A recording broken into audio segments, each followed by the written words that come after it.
Tiago, que nos brindou com louvor. Amém? Deus abençoe a vida de cada um de nós nesta noite, e que nós possamos trazer nesta noite o que realmente vem do coração do Senhor para o coração de cada um de nós.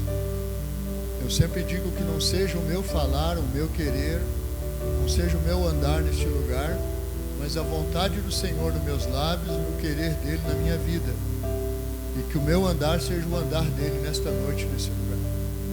Que eu morra e que o que ele tem em mim viva muito mais ainda, que é o Espírito Santo dele na nossa vida.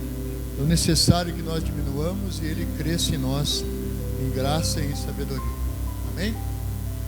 Dia 30 de abril do ano da graça de 2023. Uma bênção, né? Muitos de nós, talvez, por algumas situações que passamos na caminhada, não estaríamos aqui hoje. Mas o Senhor nos guardou e tem nos guardado até aqui para que nós estivéssemos aqui nesta noite com vocês. Amém? Você percebeu que dia lindo, gostoso hoje? Temperatura amena, perceberam ou não? Não quente, não frio, gostosa uma temperatura até agora. Linda, né? Lindo dia. Mas você também percebeu que o que está do teu lado é lindo também? É maravilhoso? Já olhou bem para ela, para ele? Olha, contempla. Você está vendo o melhor da criação de Deus. Nós somos os únicos criados à imagem e semelhança do Pai. Amém? Nós somos o melhor, a coroa da perfeição, a coroa da criação. Deus fez cada um de nós segundo a sua imagem e a sua semelhança. Então o que está em nós provém dele. Você já olhou, já escutou o teu coração para descobrir e sentir o que tem de bom lá dentro? É o amor, né? O que tem de mais precioso dentro de nós é o amor. E Deus é.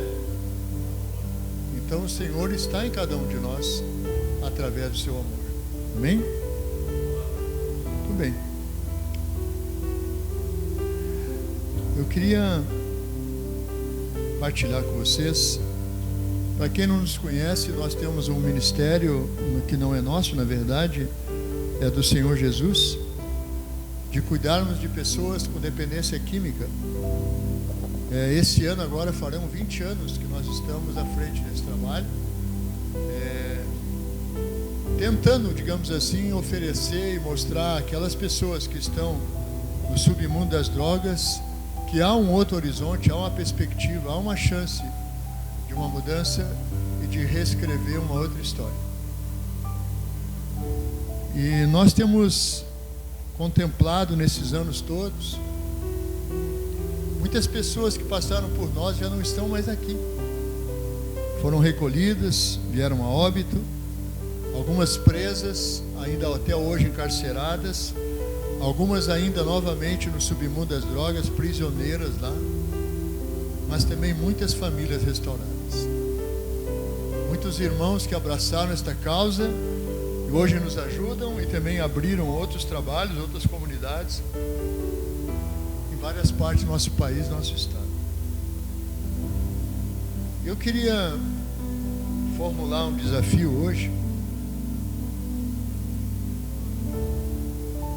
para que você olhasse para as tuas duas mãos, pusesse as tuas duas mãos diante de você. Por favor, coloque as tuas duas mãos com as palmas viradas para cima e pergunte para você mesmo, olhando para as suas mãos, aonde estão os seus frutos? Muitos anos e anos de labuta, anos e anos de trabalho, muito daquilo que nós geramos e produzimos escorregou por entre as nossas mãos. Perdemos muitas coisas, famílias, dilapidamos patrimônio em alguma situação.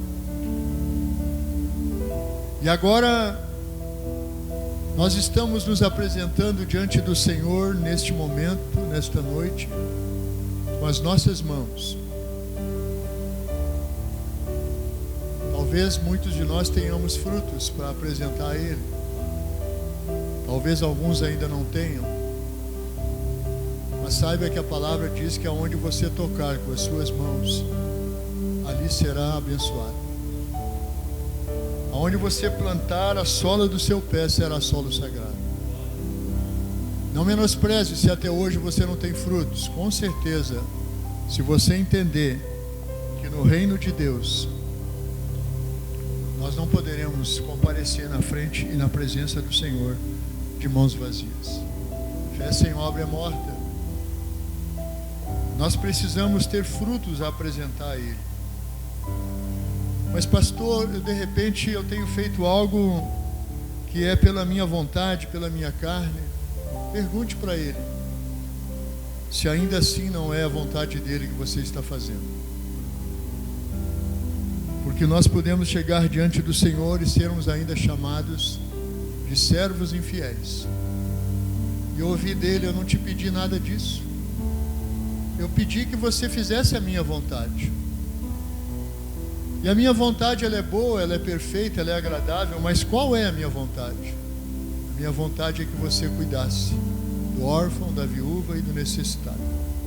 A minha vontade é que você cuidasse do mendigo, do andarilho, do ladrão, da prostituta, do perdido, daquele que bateu na tua porta.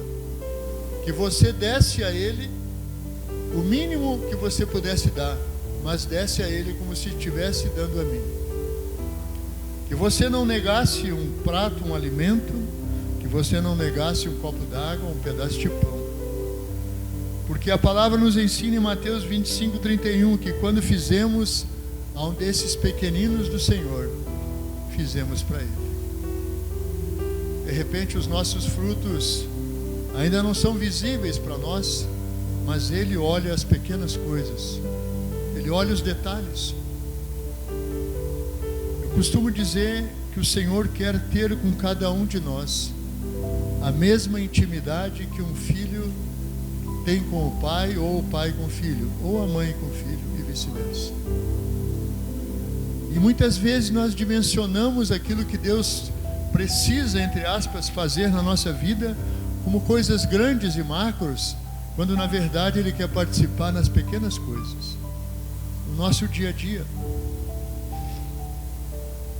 E existem diversas maneiras de nós termos essa intimidade com Ele.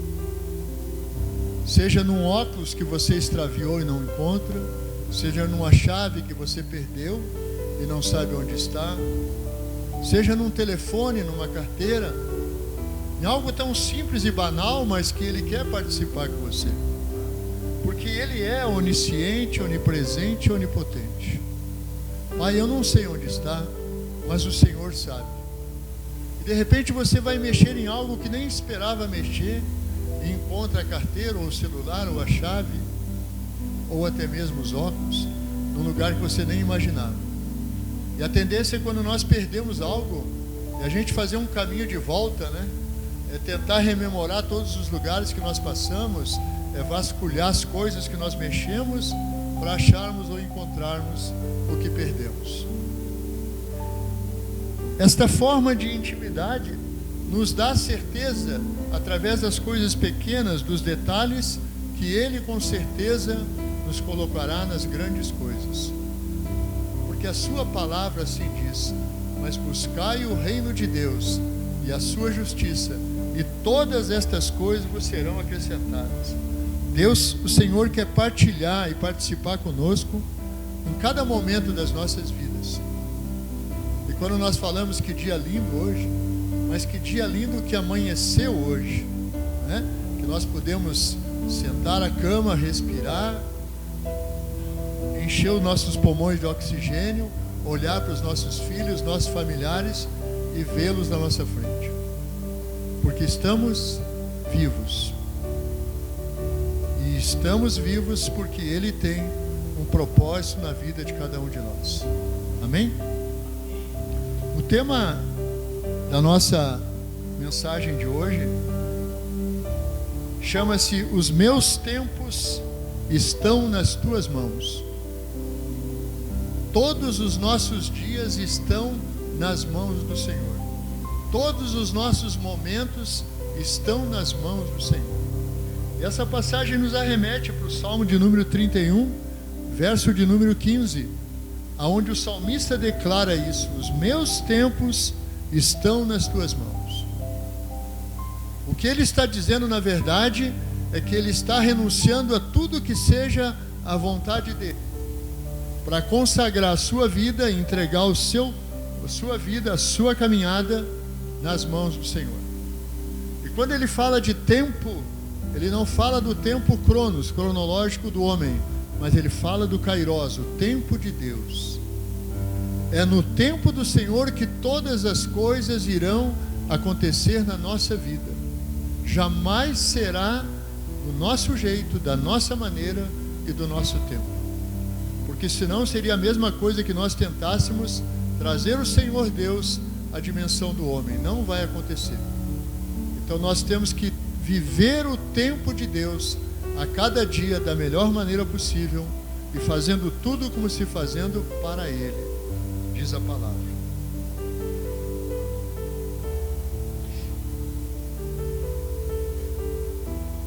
Queria te convidar, nós abrimos a palavra de Deus no livro de Atos, capítulo 1, versículo 8.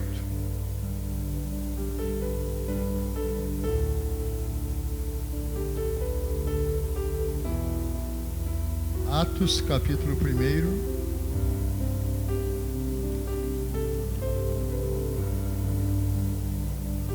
versículo de número 8, letra B.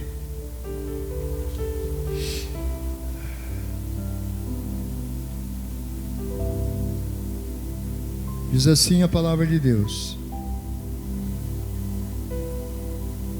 e ser-me-eis testemunhas, tanto em Jerusalém como em toda a Judeia e Samaria e até os confins da terra. Algumas traduções vão dizer: serão e sereis minhas testemunhas até os confins da terra e toda a Samaria. Vamos colocar os confins da terra: Canoas, Gravataí, Porto Alegre, Viamão, Osório, Brasil, Rio Grande do Sul, né? Porque naquele tempo ainda não estava definido a América. Então nós já éramos naquele tempo os confins da terra. Agora, existe testemunha sem testemunho? Não há como. E sereis minhas testemunhas em Jerusalém, em toda Samaria, até os confins da terra. Nós precisamos entender que o que o Senhor pede é que nós testemunhemos aquilo que vivenciamos na presença dEle. As obras, as maravilhas, os milagres que Ele tem feito nas nossas vidas. Eu posso, porventura, aumentar a fé de alguém? Não. Mas eu posso acrescentar esperança a cada um. Eu posso, através da palavra de Deus, dizer a cada pessoa, através daquilo que o Senhor fez na minha vida, que é possível sim uma mudança na sua vida, na sua caminhada. Não é uma mudança que nós queremos definir como um padrão. É uma mudança que o Senhor espera de cada um de nós, nascendo de dentro para fora, não de fora para dentro. Porque a fé vem pelo ouvir, e ouvir a palavra de Deus. E esse ouvir é que vai trabalhar dentro de nós a certeza que tem alguém acima de todas as coisas que se preocupa conosco a cada manhã, a cada dia. Amém?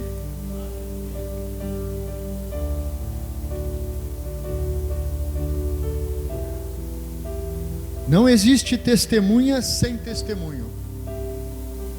Quando o Senhor nos diz que nós seremos, Ele está dizendo um verbo lá na frente, que hoje nós temos como presente. O verbo no presente. E eu serei hoje testemunha do Senhor na cidade de Canoas, diante de vocês. Amém? E não existe testemunha sem testemunho.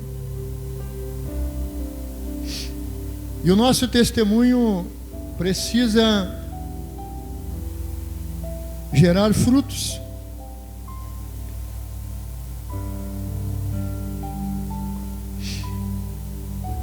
Nós acabamos de olhar para as nossas mãos e perguntado para nós mesmos: cadê os nossos frutos? Aonde estão os nossos frutos? Nós estamos abençoando? As nossas mãos foram feitas para abençoar. Os nossos lábios foram feitos para abençoar. Não pode sair da nossa palavra, nossa boca, nenhuma palavra torpe. Não pode sair do mesmo lugar água doce e água amarga. Dos nossos lábios só podem sair bênçãos, jamais maldição. Nós temos abençoados, nós temos nos abençoado. Eu só posso abençoar alguém se eu estiver cheio da bênção. Mas eu primeiro preciso aprender a me abençoar. Amém?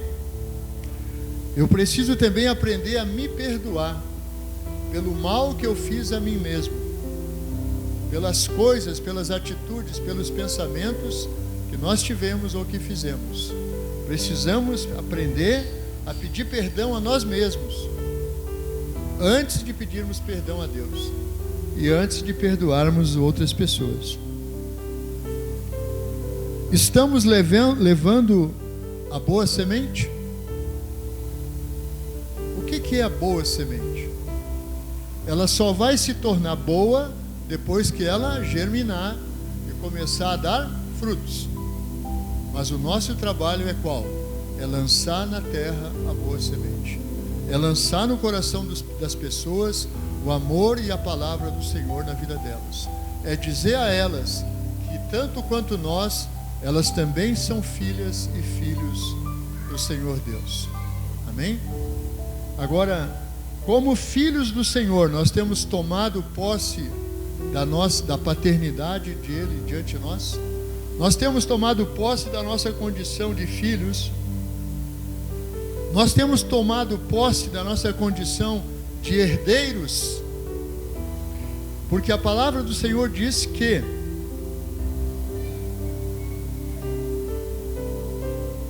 fazei prova de mim, se eu não vos abrir as janelas do céu e derramar sobre vós bênçãos sem medida. Está lá em Malaquias, capítulo 3. Ainda no livro de Lucas, capítulo 6, versículo 38, o Senhor diz assim para nós: dai, é um imperativo, e dar-se-vos-á boa medida, recalcada, sacudida e transbordante, deitarão nos teus braços, nas tuas mãos, no teu regaço. E com a mesma medida que tu medires, sereis medido. Se nada faço, nada recebo. Se faço, recebo algo. Se não semeio, não vou colher. Se semeio e não cuido, vou colher algo estragado.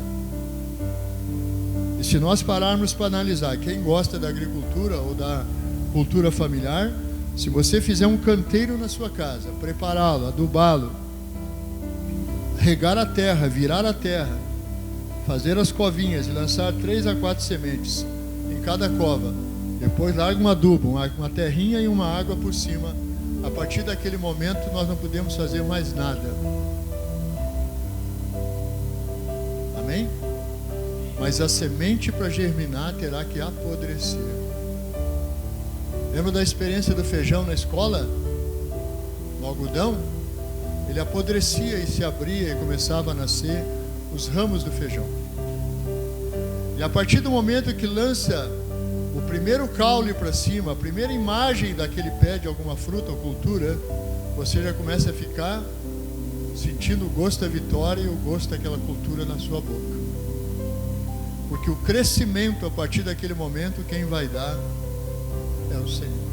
A semente que tu lançares no coração de uma pessoa, e este coração a gente traz por analogia como sendo a terra, o canteiro, e a sementeira é os nossos lábios. Ela vai gerar frutos a 30, a 60, a 100 por um de cada semente lançada no coração daquela pessoa. Vai ser no nosso tempo? Não. Muitas vezes lá na frente, daqui a 10, 15, 20 anos, a gente vai reencontrar uma pessoa e ela vai nos arremeter lá atrás, para aquele momento que ela ouviu a palavra e entrou no coração dela. Ou seja, nós não podemos deixar de lançar a boa semente. Amém? O juízo, se o fruto é bom ou não, não compete a nós, porque o crescimento quem dá é o Espírito Santo de Deus.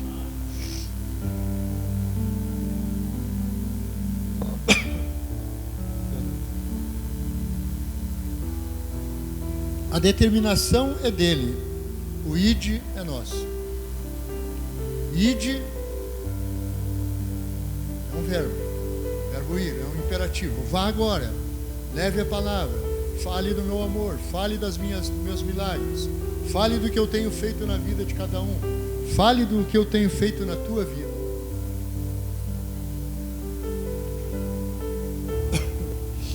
Eu quero convidar vocês, igreja, a abrirmos no livro de Salmos, capítulo 30.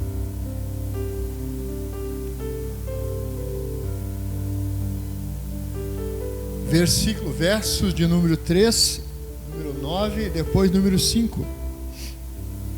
Livro de Salmos, o salmista diz assim no verso 3: Senhor, fizeste subir a minha alma da sepultura, conservaste minha vida para que não descesse ao abismo. 9.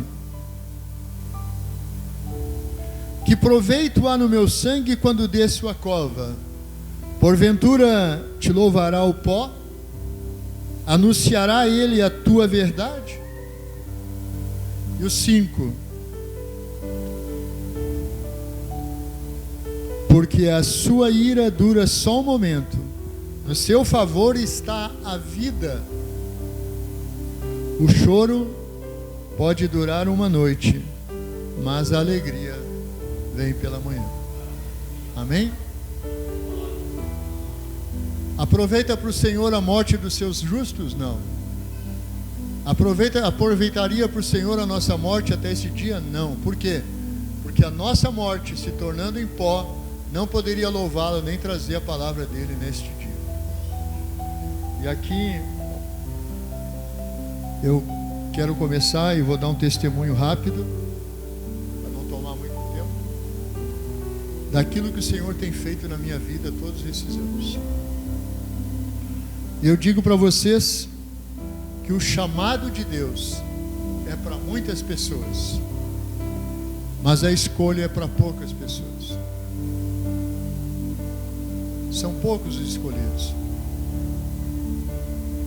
Porque a escolha vai requerer de cada um de nós decisão de sermos realmente suas testemunhas e de segui-lo. Vai requerer de nós determinação de não pensar no que ficou para trás e seguir rumo ao alvo para frente. E acima de tudo vai requerer de nós renúncia para as nossas vontades. Quando nós oramos o Pai Nosso, o que nós dizemos? Seja feita a tua e não a. Será verdade? Será que realmente nós falamos aquilo ali com sinceridade? Ou é simplesmente uma retórica?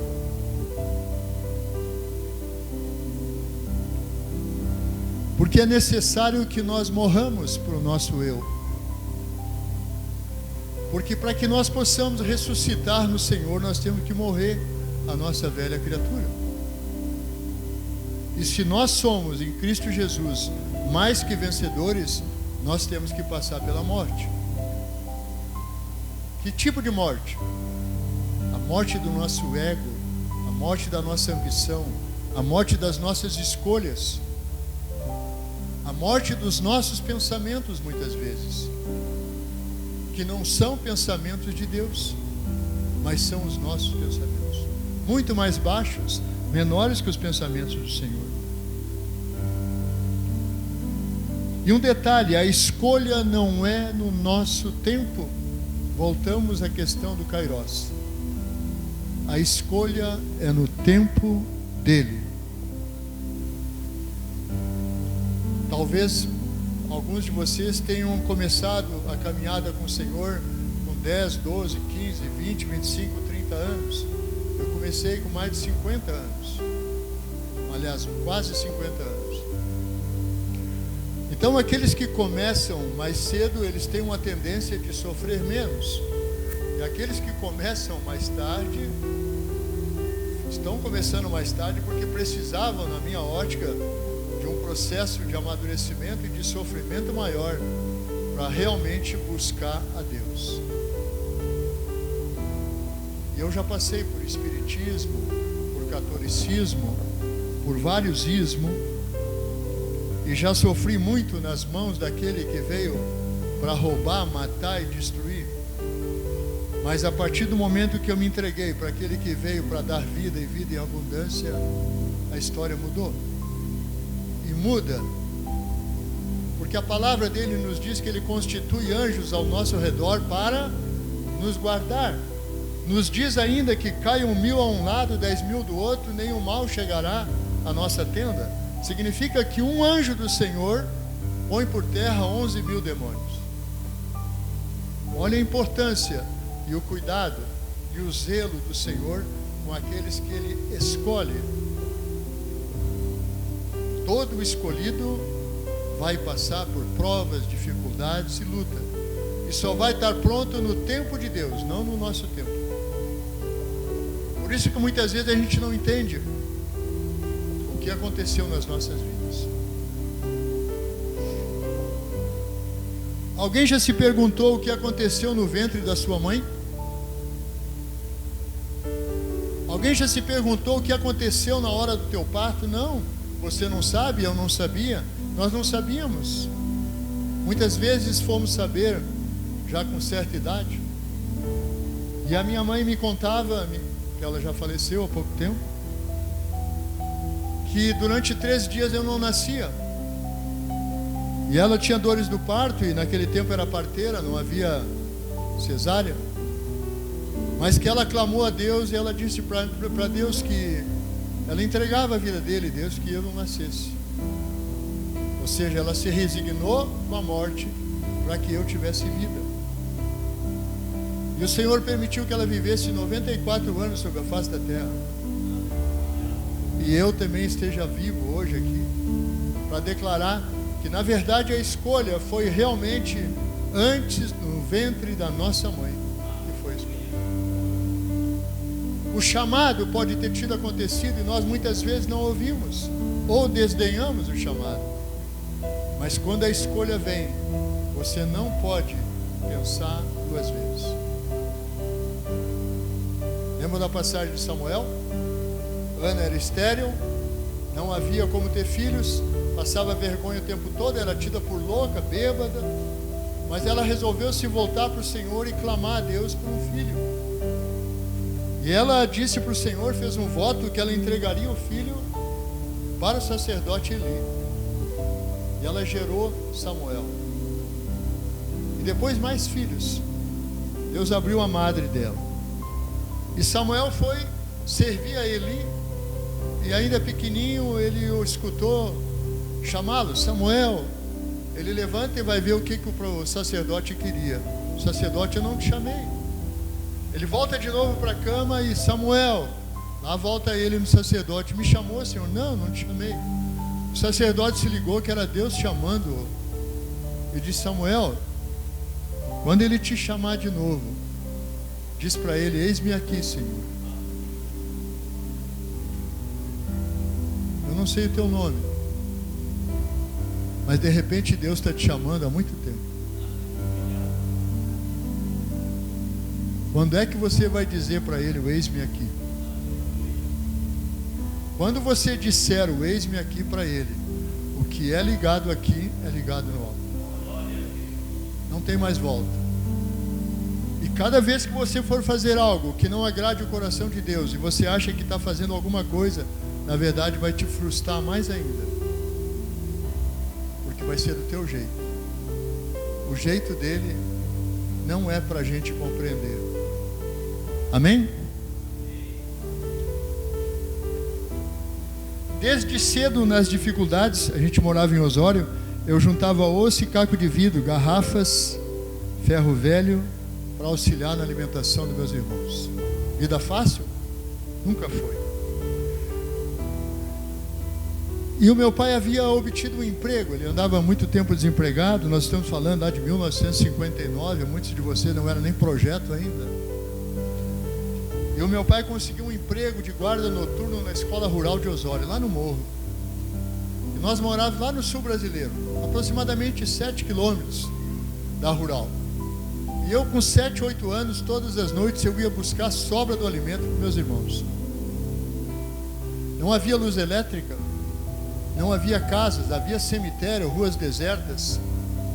E eu lembro-me que eu pedia para Deus, olhando para cima, louco de medo. Não olhava para trás, nem para os lados, olhava só para cima.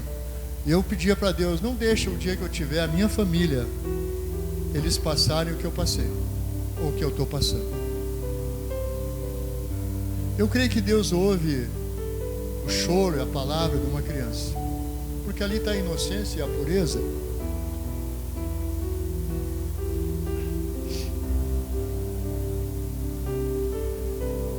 Eu servi ao exército em 1971, casei em 74. Meu primeiro filho nasceu dia 4 de setembro de 1974.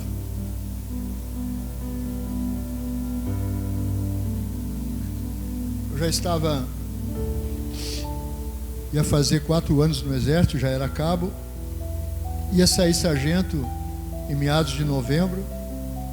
Dia 15 de novembro de 1974, uma sexta-feira, 9 horas da manhã, eu voei mais alto que esse prédio aqui, em função de uma explosão de granada. As minhas 2 pernas foram praticamente decepadas. A direita ficou segurando no nervo, fratura exposta de tíbia, perone, e a esquerda abriu o pé esquerdo e saía do outro lado. Foi no campo, havia explodido um trem de munição, nós fomos limpar o campo, todo minado. O coronel disse para mim, vai aqui, olha com 2 soldados, o que tu achar de restos de granada, tu junta. Tudo isso foi explodido depois, no outro dia. E esse trem carregava a munição de um dia de guerra no Vietnã. Explodiu, começou a queimar 00:30 no dia 14 e explodiu tudo dia 14 à tardinha. Dia 15 pela manhã nós estávamos lá para desobstruir a linha, porque haveria eleição naquele dia. Já havíamos terminado parte do serviço e fui com um colega examinar o campo e ele achou 2 restos de granada anticarro e 2 estojos de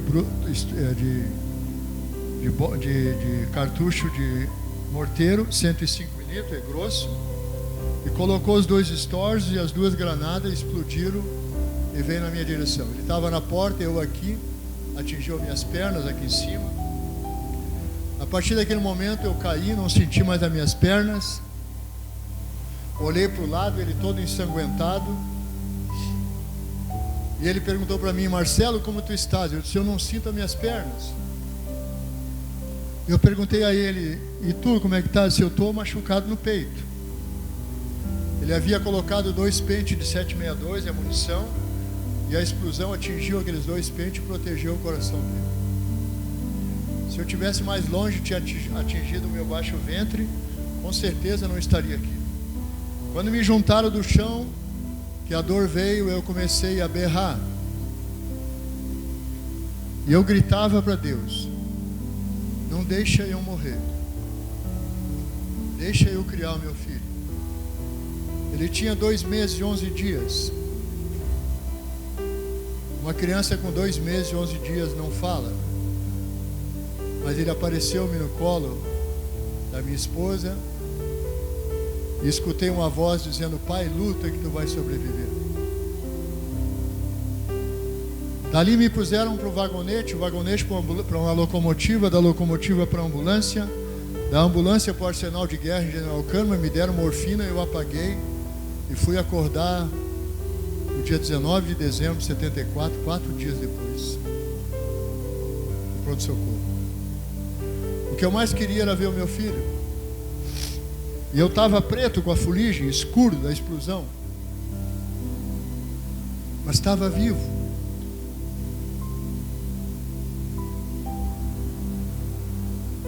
Dia 19 de dezembro de 1974, depois de uma cirurgia, a primeira de muitas, foram mais 11, eu passei por uma cadeira de roda e nela eu fiquei 2 anos. Depois tive que reaprender a caminhar em cima com 2 muletas, mais 1 ano e meio com 2 muletas. O total de 3 anos e meio com ambas as pernas gessadas. Este menino, ele aprendeu a caminhar dentro do hospital. Ele era o cartão postal do Hospital do Exército em cima das minhas pernas. Tive mais 3 filhos.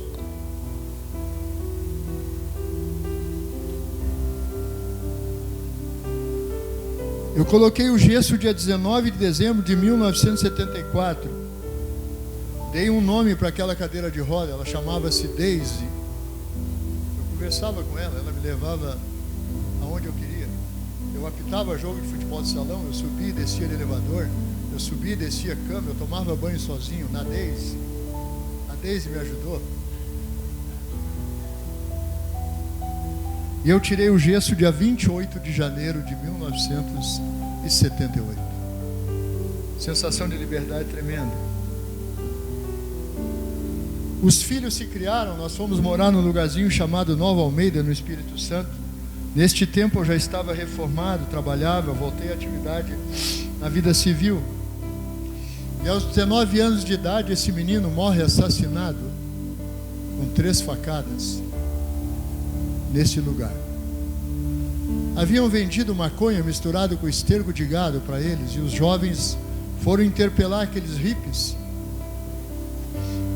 E eles faziam exposições de adagas no meio da rua e distribuíam a maconha naqueles canudos pelos lugares. E quando eles foram interpelar os hippies, uma daquelas adagas foi usada para atravessar o meu filho. Ele morreu estirado na beira da praia. Eu não sei quem já perdeu um filho, mas eu perdi. E posso dizer para vocês que não existe dor pior. 3 anos depois eu perco meu pai, eu não consegui chorar. Há poucos meses perdi a minha mãe e não consegui chorar. Porque eu já perdi todas as lágrimas que tinha em todos esses anos.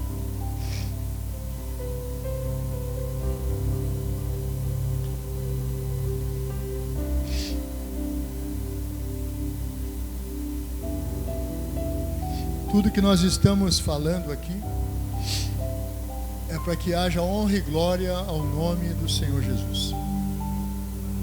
Jamais cogitei, em qualquer momento da minha vida, trazer sobre mim qualquer honra ou qualquer glória.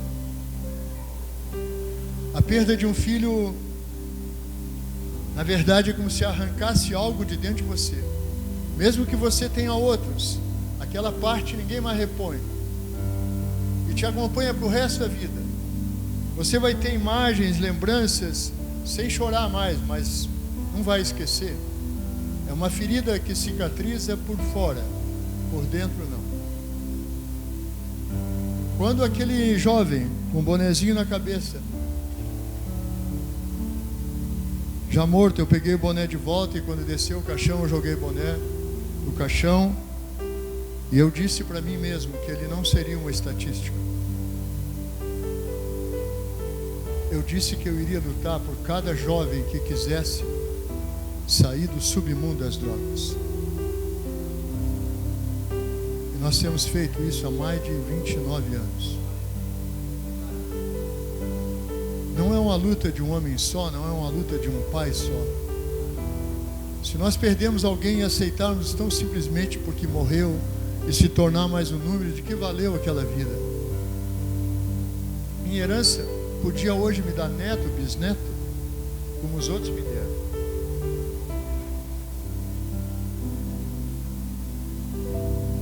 A perda de um filho assassinado faz com que você alimente ódio, rancor, angústia, ressentimento, e aquilo vai te comendo por dentro. Eu não queria matá-lo, eu queria prendê-lo, e eu consegui o mandato de prisão dele. E quando diziam para mim que ele estava em Porto Seguro, eu ia lá. Quando diziam que ele estava na Praça da República em São Paulo, eu vinha. Quando diziam que estava em Aracaju, eu ia. Até que eu não tinha mais nada para vender dentro de casa, para bancar as passagens. Acabou o dinheiro, o amor saiu pela janela. Acabou-se a família. Tudo se acabou. O maior tesouro, a maior expectativa, a coisa mais linda que o homem tem é a construção de uma família. Quando te tiram isso, te tiram a esperança da vida. E quando eu perdi essas coisas, eu fui para a loucura. Eu tenho 2 internações com diagnóstico de esquizofrênico, maníaco, depressivo e depressivo bipolar. Contido na primeira vez na Clínica Maia, em Taboão da Serra, com camisa de força. Eu levantei 8 soldados da Polícia Militar numa crise, num surto psicótico. Terrível você ser contido num corró. É um quartinho 3x3 com uma cama, você amarrado com camisa de força. Até os loucos tinham medo de mim. Todos os loucos me respeitavam. Não sei porquê. No dia 14 de fevereiro de 1996, naquela clínica, nós nos reunimos, porque aí eu já estava livre, vamos dizer, podia transitar na clínica. Nós criamos o grupo de grandes amigos naquele lugar. 13 pessoas. Cada uma foi para um lado depois. No dia 14 de março do mesmo ano, 1996, nós perdemos tudo que tínhamos numa enxurrada que houve. A parte de baixo dos alojamentos foram todas tomadas pela água. Nós não tínhamos mais nada e a parte de cima era só para o pessoal que tinha recurso e pagava a clínica. Naquele dia, 2 pessoas estavam embaixo d'água e eu pude ajudar a salvá-las. Alguém já viu louco medalhado? Eu tenho 2 medalhas de honra ao mérito como louco, que testificam da minha loucura. Uma semana antes havia saído de passeio. A minha ex-cunhada havia me levado para um bingo junto com a ex-esposa. Na passagem, um motoqueiro cortou a frente do carro, caiu um pacote. Eu disse: para que eu vou pegar esse pacote. Peguei esse pacote e levei para a clínica. Nesse dia de chuva eu fui abrir o pacote, era uma capa de chuva completa. Somente eu estava preparado para entrar embaixo d'água. Uma capa de chuva. A partir daquele dia a história daquela clínica mudou. Todas as pessoas de cima que tinham posse, todas elas nos chamaram e nos acolheram para morar nos quartos delas. Acabaram-se as divisões naquele lugar. Foi feita uma festa e eu e mais um funcionário ganhamos a medalha de honra e mérito, cada um dos 2. Saindo daquele lugar, eu fiquei 1 ano morando sozinho, Jardim São Luís, em São Paulo. Eu tinha síndrome do medo, do pânico. A loucura te gera isso. Meu filho Marlon, a gente conhece ele por Tito, havia tido um relacionamento. Uma menina chamada Ana Cláudia, ela estava grávida e ele resolveu assumir a paternidade e casar com ela. E disse: pai, eu quero morar contigo. E eu não tinha nada, a não ser esse puffzinho na sala, um fogãozinho de 2 bocas e mais nada. E eu pedi para Deus que eu não queria nada para mim, mas eu queria voltar a trabalhar, porque já não dependia mais só de mim. Aquela criança viria e teria mais uma despesa. Deus me deu um emprego em março de 97, a ponto de, em novembro de 97, eu tirar um carro 0 na concessionária em Santos. Corsinha, placa CNW 9225, 1997. E eu prometi, quando eu levantei a chave, que seria do reino de Deus. Serviu durante muito tempo. Essa empresa, ela faliu 2 anos depois, eu me entristeci. Esse amigo que me chamou faleceu. eu fiquei entristecido, voltei para o sul. E aqui comecei uma caminhada, morando na Morada do Vale com a minha mãe. Começamos a recolher pessoas da rua e levar para dentro de casa. No ano de 2000, eu resolvi dar um presente a mim mesmo. No dia 24 de maio de 2000, eu aluguei uma casinha em Ibiraquera, em Santa Catarina. Naquele lugar, caminhando na beira das praias, o Senhor falou comigo e me deu um nome. Tu vai acrescentar agora grupo de grandes amigos em Cristo, com base em João 13:15, por conhecerdes a vontade do Pai. Já não sois mais chamados servos, mas amigos do Senhor Jesus. Grupo de grandes amigos em Cristo. Nasceu em 96, confirmado no ano 2000 e oficializado dia 23 de dezembro de 2003, quando eu entreguei a chave para o pastor Ivan, achando que não era aquele lugar, e fui embora para Santa Catarina para ver se Deus falava comigo. Não falou, né, Ivan?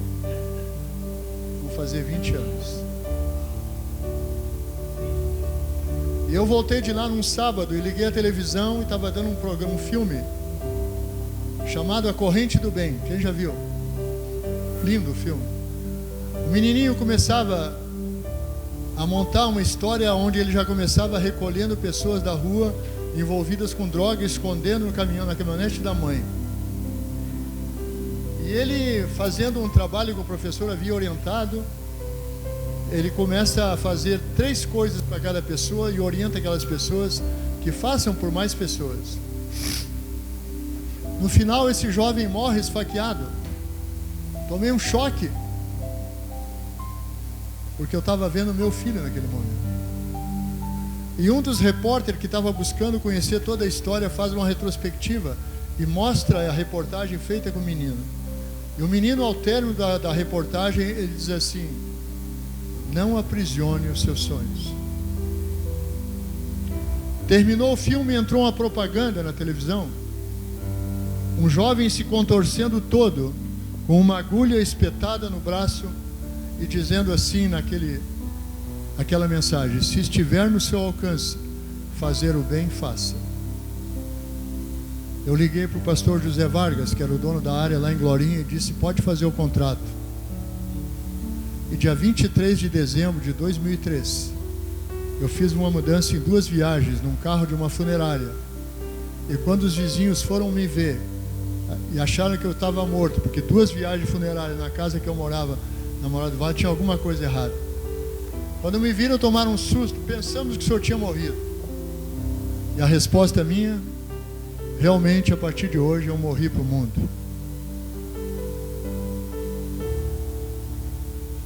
Lá em Ibiraquera, eu tive outro surto psicótico. Eu escutava muitos louvores e numa dessas vezes eu estava escutando louvor e quando eu me vi jogado, rolando para o meio da rua, lutando comigo mesmo e me esmurrando. Caí no meio da rua seminu. Os vizinhos vieram, jogaram um lençol por cima e disseram: te recompõe. Eu me recompus, a polícia chegou, 2 ambulâncias chegaram, olharam lá dentro, não tinha nada, eu já estava melhor. Fiquei sentado no muro, no pilar do portão, eles foram embora. Um jovem bateu nas minhas costas e perguntou: o senhor quer ajuda? Eu disse: sim, eu preciso de ajuda. O que o senhor quer? Eu quero entrar na casa. O pátio da casa eram pedras redondas e na minha noia, cada divisão das pedras era um precipício, era um peral, um abismo. E ele me pegou e colocou a sua mão por baixo do meu braço direito, e com a outra mão ele levantava uma perna minha, colocando em cima de cada pedra.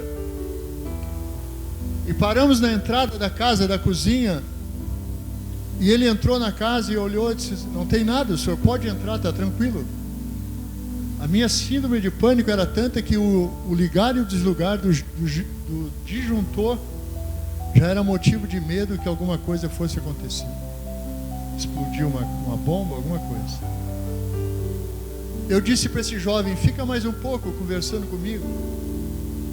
E ele me respondeu: não posso. O que eu tinha que fazer pelo senhor eu já fiz. Mas, se o senhor precisar de mim, preste atenção no piar da águia. Eu estou por perto. Mistério de Deus. Meu irmão foi me buscar. Mais uma internação na Ciro Martins.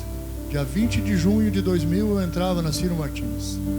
Dia 20 de agosto, mais ou menos, eu tinha quedas. Eu perdi muito peso e não comia mais nada e comecei a cair naquela clínica.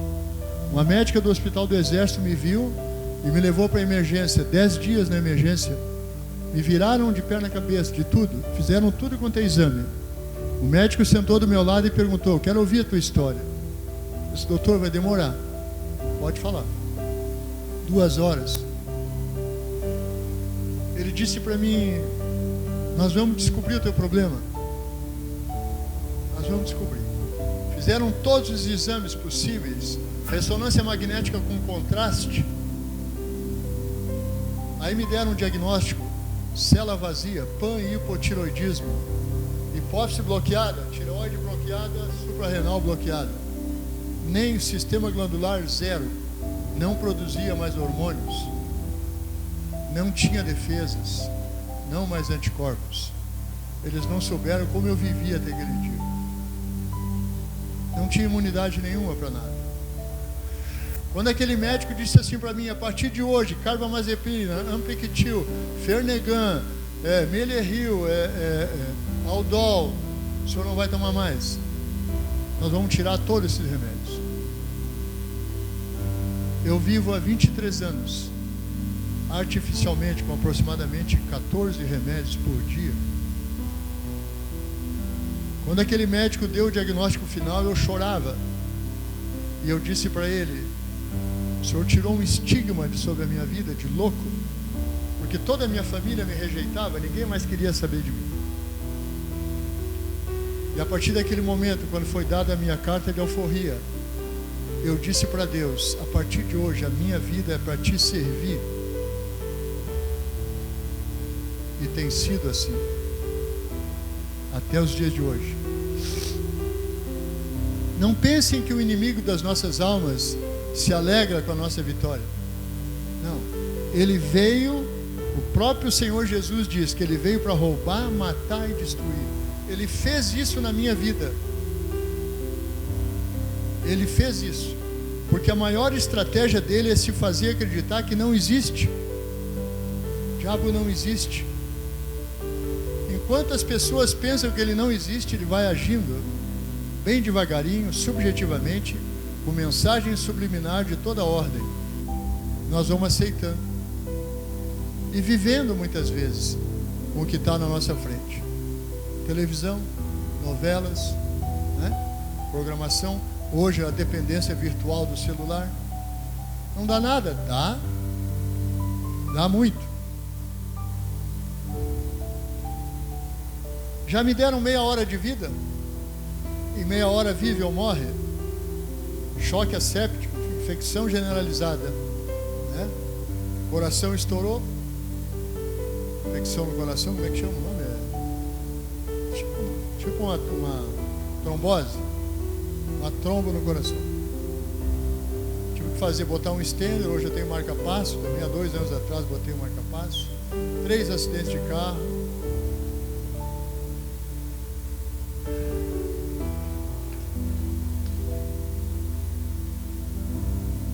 E a nossa intimidade com Deus, pastor Ivan, cuidando de um projeto que ele nos confiou. Hoje nós temos 24 pessoas na casa. São 2 refeições no almoço e repetição, 2 na janta e repetição junto, café e lanche da noite, 4 por dia. Nunca faltou nada. Nada. Então aqui, pastor Ivan, A nossa intimidade com o Senhor leva a dizer para Ele que a obra é dele, nós só somos o mordomo. E nós temos duas dispensas, a dispensa de baixo, onde eu passo o alimento para 15 dias, e uma dispensa pequena do lado do meu escritório, onde eu sento com 1 quilo de açúcar que tenha sobrado, eu nunca deixo descer tudo. Se tiver 15, eu mando 14 e fica 1 na dispensa. Em cima daquela semente, eu apresento para o Senhor e digo para Ele: Pai, aqui estão os teus príncipes, aqueles que o Senhor permitiu saírem do lixo, do submundo das drogas, para serem tratados como príncipes nesse lugar. Portanto, Pai, o Senhor está vendo a dispensa, eu já te agradeço por ela cheia.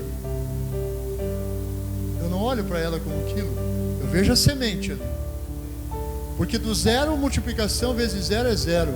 O zero é milagre, mas a multiplicação tem que ter uma semente. E aí nós começamos a controlar quanto chegam as doações,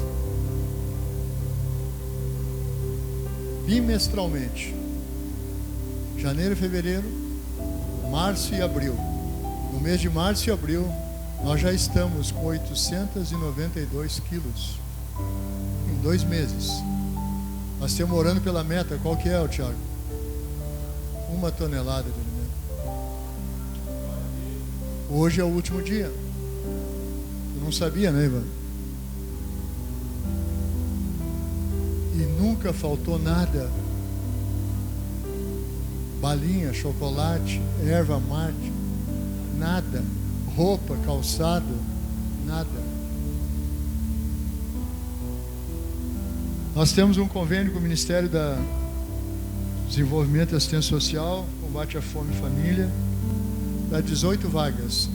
Nós conseguimos ofertar 18 vagas a custo zero para as famílias, com todas preenchidas.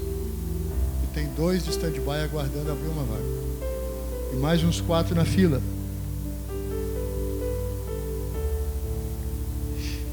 Senhor Deus, minha vida doravante é para Te servir.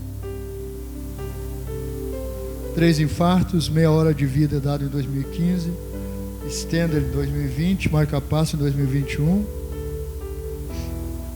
e Ele tem nos sustentado até aqui. Toda semente multiplica da semente, nada falta até o dia de hoje.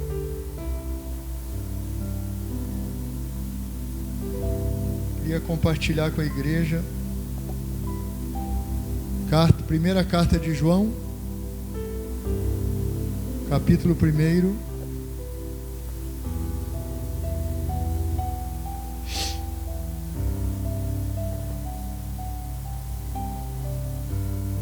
Primeira carta de João, capítulo 1, do versículo 1 ao 4. Diz assim a palavra de Deus: O que era desde o princípio, o que vimos com os nossos olhos, o que temos contemplado e as nossas mãos tocaram da palavra da vida. Porque a vida foi manifesta, e nós a vimos, e testificamos dela, e vos anunciamos a vida eterna, que estava com o Pai, e nos foi manifestada. E o que vimos e ouvimos, isso vos anunciamos hoje, para que também tenhais comunhão conosco. E a nossa comunhão é com o Pai e com o seu Filho, o Senhor Jesus. E aí o apóstolo diz: estas coisas vos escrevemos, para que o vosso gozo se cumpra. Amém? Não há perdas, não há derrotas, não há submundo quando se anda com o Senhor. As perdas, as derrotas só acontecem se nós estivermos sozinhos.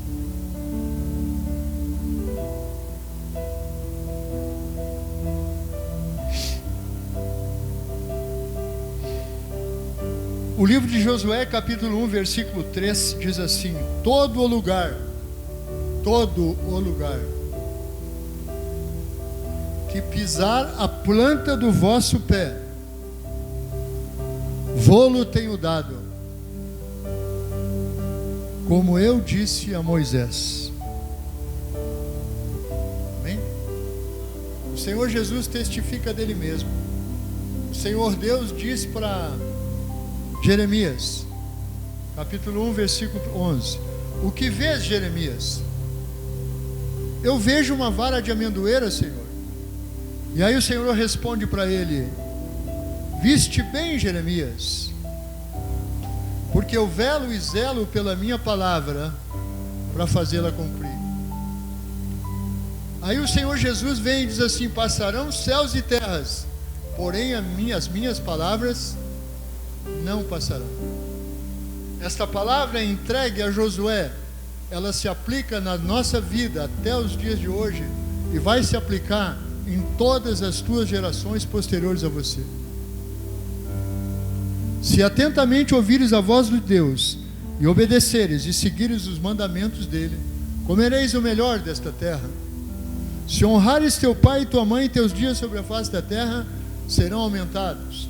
Mas se fizeres o contrário, a justiça de Deus se aplica na própria palavra. Se desonrares teu pai e tua mãe, teus dias sobre a face da terra serão encurtados. Se desatentamente ouvires a voz de Deus e não obedeceres e não seguires os mandamentos, comereis o pior desta terra. Deus castiga? Não, Ele é justo. A gente aprende a ver só a bênção. Nós não queremos ver o outro lado da palavra, mas ela é ela é uma palavra tipo uma espada de dois gumes, não é isso? Está em Hebreus 4. Ela é apta para discernir as verdadeiras intenções do coração, separa a junta de medulas. Ela jamais vai morrer. Deixa eu fazer uma pergunta para a igreja: algum de vocês tem herança a receber? Alguém tem algum inventário em tramitação? Hã? Você sabia, como eu sei, que nós temos herança? A quem pertence a herança do céu? Ele é o dono do ouro e da prata, tudo é Ele, tudo é dele. Nós somos filhos, nós somos herdeiros. Por que nós estamos ainda pedindo coisas para Deus? Por que ainda estamos passando pires, implorando coisas para Deus? Por que nós não tomamos posse daquilo que já é nosso? E aprendamos a esperar no Senhor, porque a bênção vai nos alcançar, é promessa dele. Tudo que está escrito aqui é para o filho, é para os filhos. Amém? Se você está desempregado, tome posse do seu emprego. Comece a olhar pelos olhos da fé. Se você busca alguma coisa, um bem, um patrimônio, comece a agradecer, porque já está na tua mão. É questão de tempo. Pastor, como é que é isso? É fé? É a certeza das coisas que se esperam. É o que tu não pode ver. Quem pega o ônibus para ir para o emprego, vai para o ponto de ônibus logo cedo. Não sabe se o ônibus vai passar, mas crê que ele vai passar. E fica esperando. Por que não esperar as coisas de Deus? Ela vai acontecer. Mas quando chegar a bênção, guarde, cuide, zele e multiplique. E diga para outra pessoa que o Deus que você serve é o mesmo que está esperando por ela, para abençoá-la também. Amém? Nós vamos encerrar, pastor Ivan. Irmãos, quando nós dissemos no início que tudo é para a honra e glória do Senhor, eu quero que vocês entendam que os últimos 23 anos da minha vida foram determinantes para eu estar aqui hoje. Louco, que não aproveitava para mais nada, descartado pela família. Hoje, pela graça de Deus, é pastor, é capelão, é juiz de paz, é juiz conciliador, juizado especial civil, é advogado, cuida de um projeto há 23 anos, com muito zelo, porque ai de mim se fizer a obra de forma relaxada. Mas também sou o pai de uma das tantas vítimas das drogas. Amém, igreja? Quero te convidar a curvar a fonte, vamos orar. Não se preocupe com essa minha maneira de falar, porque eu estou ficando velho já. Eu, Ivan, 71 agora, tá? Não esquece. Amém? Eu sempre digo uma coisa: podem me tirar muitas coisas, podem me tirar. Se eu tirarem alguma coisa de mim é porque Deus permitiu, mas jamais vão tirar minha alegria, porque a alegria do Senhor é a nossa, é Ele que botou. Aleluia.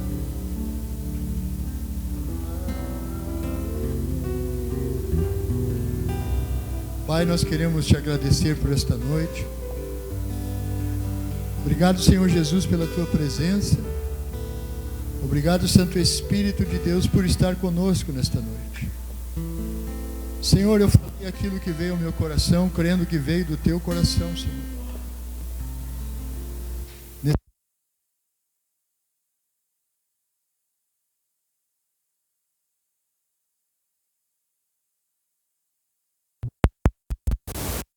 E a 100 por 1 de cada semente lançada neste lugar, nesta noite, Senhor. Que encontre em cada coração uma terra fértil, um terreno preparado, Senhor, para colher as tuas bênçãos, Pai.